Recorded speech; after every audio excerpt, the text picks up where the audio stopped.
ये कहानी है दो दोस्तों की और उनकी दोस्ती की शुरुआत हुई थी अभी कुछ दिन पहले हॉस्पिटल के कमरे से, जहां पर वो दोनों एडमिट थे।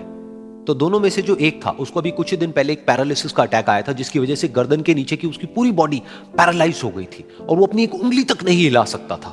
और पूरे दिन जो भी नर्स उसके पास में आती वो उसको एक ही बात कहता कि मुझे कोई ऐसा इंजेक्शन दे दो जिससे कि मैं मर जाऊं, अब मैं और जीना नहीं चाहता, ऐसी जिंदगी का मैं क्या करूं। तो उसका जो दोस्त था उस कमरे में, क्योंकि वो चल फिर सकता था, तो रोज सुबह और रोज शाम को उस कमरे में खिड़की थी, उसके पास में जाकर के खड़ा हो जाता और अपने दोस्त को बताता कि उस खिड़की के बाहर क्या चल रहा है। बिल्कुल नीला आसमान है, सफेद बादल है, हल्की हल्की हवा चल रही है और कुछ पंछी उड़ रहे हैं। एक बहुत ही सुंदर बीच है जहां पर कुछ बच्चे मिट्टी के घरौंदे बना रहे हैं। कुछ लोग हैं जो वहां पर बैठे हुए बस समुद्र की लहरों को देख रहे हैं। कुछ लोग जॉगिंग कर रहे हैं, कोई एक्सरसाइज कर रहा है, कोई पतंग उड़ा रहा है। वहां पर एक आइसक्रीम की स्टॉल है जहां पर कुछ लोग आकर के आइसक्रीम खा रहे हैं। और सनसेट के टाइम पे जो पानी है वो पूरा गोल्डन हो जाता है और चमकने लगता है। तो शुरू में तो जब उसने वो सब बताना शुरू किया तो उसके दोस्त के ऊपर ज्यादा असर नहीं हुआ, लेकिन धीरे धीरे उसके अंदर जीने की चाह जागने लगी।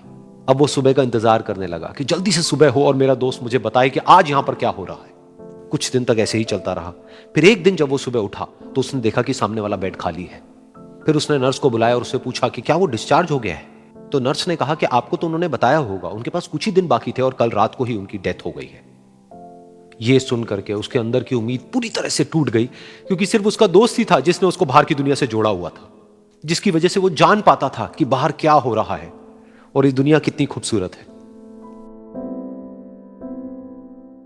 तो कुछ दिन तक तो वो रोता रहा और उसने जीने की चाह छोड़ दी। लेकिन दूसरी ही तरफ से उसके अंदर कहीं ना कहीं एक नई चाह पैदा हुई कि काश मरने से पहले एक बार मैं खुद अपनी आंखों से देखूं इस खिड़की के बाहर कि दुनिया कैसी है। जैसे जैसे उसकी ये चाह बढ़ने लगी, उसको अपने अंदर एक अजीब सी एनर्जी महसूस होने लगी।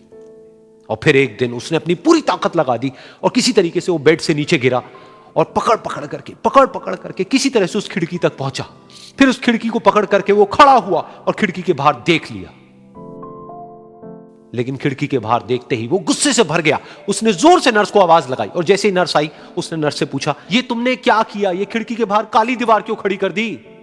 तो नर्स को समझ नहीं आया वो क्या बोल रहा है और वो बोली कि मुझे 5 साल हो गए हैं यहां पर, जब से मैं आई हूं तब से तो ये काली दीवार यहां पर है। तब जाकर के उसको समझ आया कि उसका वो दोस्त उससे झूठ बोल रहा था। और उसने नर्स से पूछा, अगर ये काली दीवार पिछले 5 साल से यहां पर है तो मेरे दोस्त ने मुझसे झूठ क्यों कहा। तो नर्स थोड़ा सा मुस्कुराई और बोली कि मैं ये तो नहीं जानती कि उन्होंने आपसे झूठ क्यों कहा, लेकिन मैं इतना जरूर जानती हूं कि जो भी कुछ उन्होंने आपसे कहा उसी वजह से आप अभी अपने पैरों पर खड़े हैं।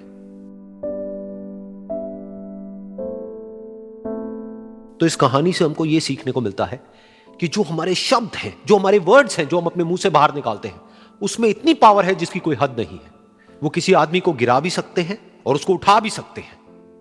तो अब आपके ऊपर है कि आप अपनी इस पावर को यूज करते हो या मिस यूज करते हो।